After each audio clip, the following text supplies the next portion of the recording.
അതെ, നല്ല നാടൻ മുട്ട റോസ്റ്റ് ആണ് ഇന്ന് തയ്യാറാക്കുന്നത്. അപ്പൊ എല്ലാവരും ഒന്ന് ഈ രീതിയിൽ ഒന്ന് ട്രൈ ചെയ്ത് നോക്കിയിട്ട് കമന്റ് ചെയ്യണേ. ഞാൻ എപ്പോഴും അപ്പത്തിനും പുട്ടിനും ചപ്പാത്തിക്കും ചോറിനും വരെ ഈ രീതിയിലാണ് ഞാൻ തയ്യാറാക്കാറ്.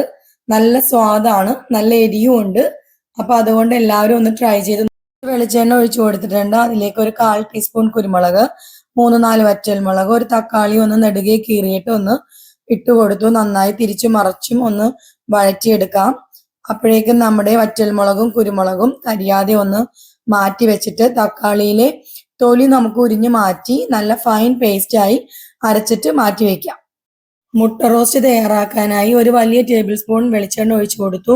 1/4 ടീസ്പൂൺ കടുകിട്ടു, 1/4 ടീസ്പൂൺ പെരിഞ്ജീരകം ഇട്ട് നന്നായി പൊട്ടി തുടങ്ങുമ്പോൾ 3 വലിയ സവാള കനം കുറച്ചരിഞ്ഞതും ആവശ്യത്തിന് ഉപ്പും ചേർത്ത് ഒന്ന് നന്നായി വഴറ്റിയതിന് ശേഷം 4 പച്ചമുളക് ചീന്തിയതും 1/4 ടീസ്പൂൺ വെളുത്തുള്ളി ചതച്ചതും 1/4 ടീസ്പൂൺ ഇഞ്ചി ചതച്ചതും ചേർത്ത് നന്നായി ഒന്ന് വഴറ്റിയെടുത്തിട്ട് അതിലേക്ക് 1/4 ടീസ്പൂൺ മഞ്ഞൾപ്പൊടി, 2 വലിയ ടേബിൾ സ്പൂൺ മല്ലിപ്പൊടി, 1/2 ടേബിൾ സ്പൂൺ മുളക് പൊടിയും ചേർത്ത് നന്നായി ഇളക്കി യോജിപ്പിച്ചതിന് ശേഷം നേരത്തെ അരച്ചു മാറ്റി വെച്ചിരിക്കുന്ന തക്കാളി വറ്റൽമുളക് പേസ്റ്റ് നമുക്ക് അതിലേക്ക് ഒന്ന് ആഡ് ചെയ്ത് കൊടുക്കാം.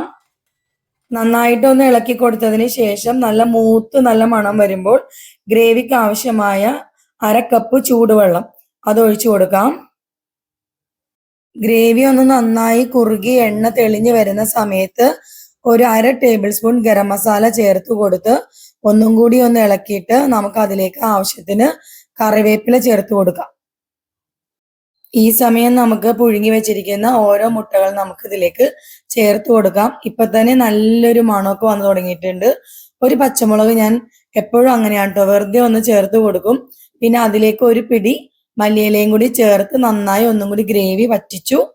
ഇപ്പൊ നമ്മുടെ മുട്ട റോസ്റ്റ് ഇതാ ഇവിടെ റെഡി ആയിട്ടുണ്ട്. ഗ്രേവി എല്ലാം നല്ല തിക്കായി വന്നിട്ടുണ്ട്. ഇത് നമുക്ക് ഞാൻ നേരത്തെ പറഞ്ഞ പോലെ തന്നെ നമുക്ക് പുട്ടിനും ചോറിനും ചപ്പാത്തിക്കും ബട്ടർ നാണിനും എല്ലാത്തിനും നമുക്ക് ഒരുപോലെ ഉപയോഗിക്കാൻ പറ്റുന്ന നല്ലൊരു ഉഗ്രൻ മുട്ട റോസ്റ്റിന്റെ റെസിപ്പിയാണ്.